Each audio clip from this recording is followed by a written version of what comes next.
Hi guys, John Moore with you. This time it's the final reveal of the Tiger 1 from Zvezda in 1/35th scale. So, my overall impression, like I said, I'd give it at the end. It's a fabulous kit.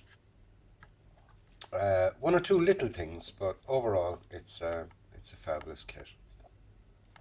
Um, as the more observant of you will probably have noticed at this stage, I haven't gone and used the kit supplied tracks. I've gone with a set of rubber tracks. Reason being that I had at least 5 attempts at getting those tracks on, and every time I got them on, they fitted together, the way they were supposed to. But when they didn't look right. They looked actually horrible. You could see all the sagging wasn't natural, if you know what I mean. Um, it looked too angular, and all the little joins around it just looked horrible. It really did. uh, and I couldn't get them right, so I've dug up this old set of rubber vinyl tracks which I had, and I've used them instead. So apart from that, the tracks, the kit I could not fault, and I probably couldn't even fault the tracks either. It was more than likely me and how I was doing them, um, as opposed to an actual problem with them. Um, like I said, overall the kit, it no fit issues. Everything went together absolutely beautiful. Let's start having a couple of close up looks at it here now. The the weathering, some people could say it's a bit overdone. They wouldn't actually get this bad and things like that, but I don't know.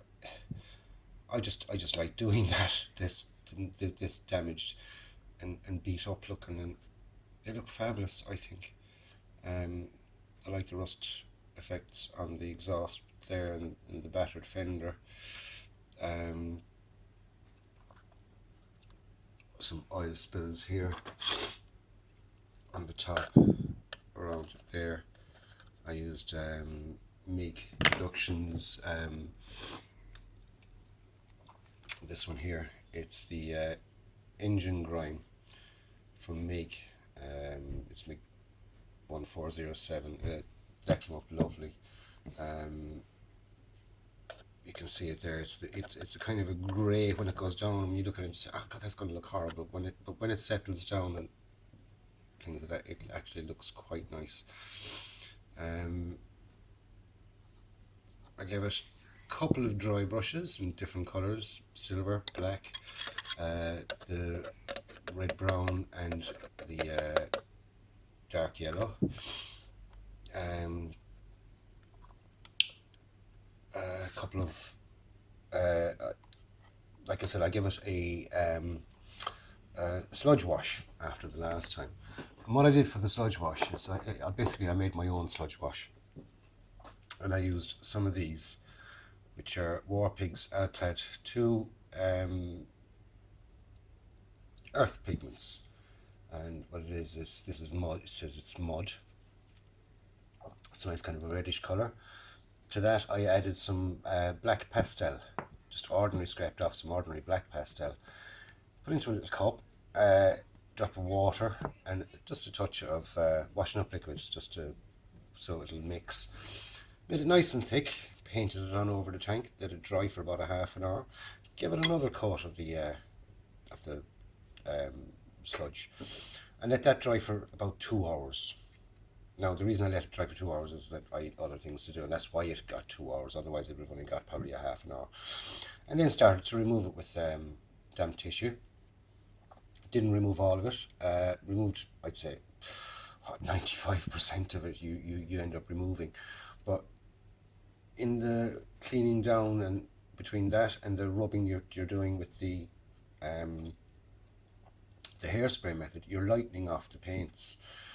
and they came up lovely. So when I was finished with the sludge wash and the decals and things, and gave it a dull coat, I used the Tamiya clear, flat clear, gave it a coating of that. Then went over doing the highlights on the, on all the tools, the anything that protruding bits and pieces. Used Citadel wash. Excuse me for sticking it in there. It's called Nun Oil. It's a Citadel shade. It's a dark, oily wash. So when you put it on anything that's say metal, you can get that nice,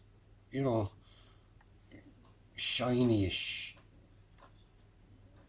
metally, greasy look, which is just perfect for what I wanted for this.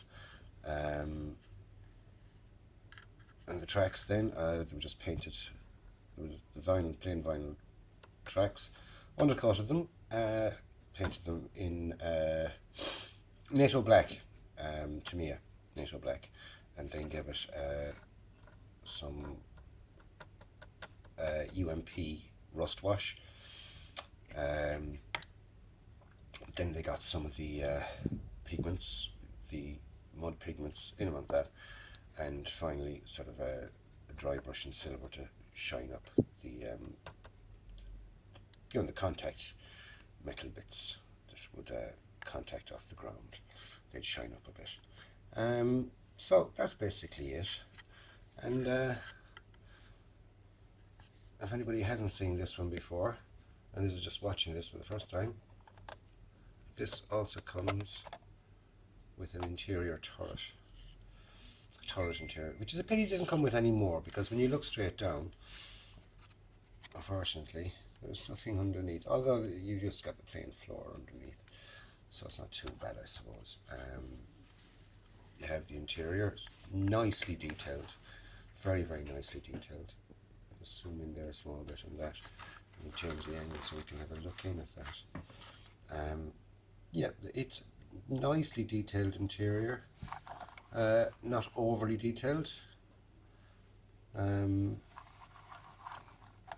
you actually kind of look through, there are one or two things that are, in my opinion, that are actually missing in the interior detail that should be there, like the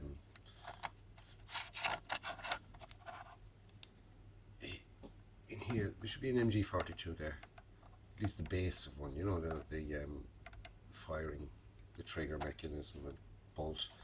That should be there. Because it gives the machine gun at the front. It's there. It's in there. So the least I could have done was give them the back of it. So that's basically it. She's pointing backwards now, John. But there we go. Let's get it back to the John fiddling around with the auto zoom in this thing, and it's not working. There we go. Zoom out, John. It only seems to do it slowly for me. Otherwise, it just pops straight back to normality. Anyway, there, guys. That's the Tiger from Zvezda, and what I did to it. Let me know what you think in the comments box. Tell me if you like it or not. I have some of it up on Facebook. Got some nice comments already, and I hope you like it, because I do. I think it came out absolutely fabulous, and it's a kit that I'd recommend to anybody, especially if you're doing it for Tiger for the first time, because sometimes Tigers can be very, very fiddly, especially around by the exhaust, and this one is lovely fitting around by the exhausts. So if you want to get a Tiger that's, say, not so many parts as a Dragon, that goes together well, and you can end up with a nice model for a finish, there's a Zvezda one, and it's very, very reasonably priced. Okay, so almost at 10 minutes, lads. Trying to keep the videos to around that. So, catch you up in the next one. Let me know what you think in the comments box about this one anyway, lads. Thumbs up or thumbs down. Catch you up in the next one. Talk to you later.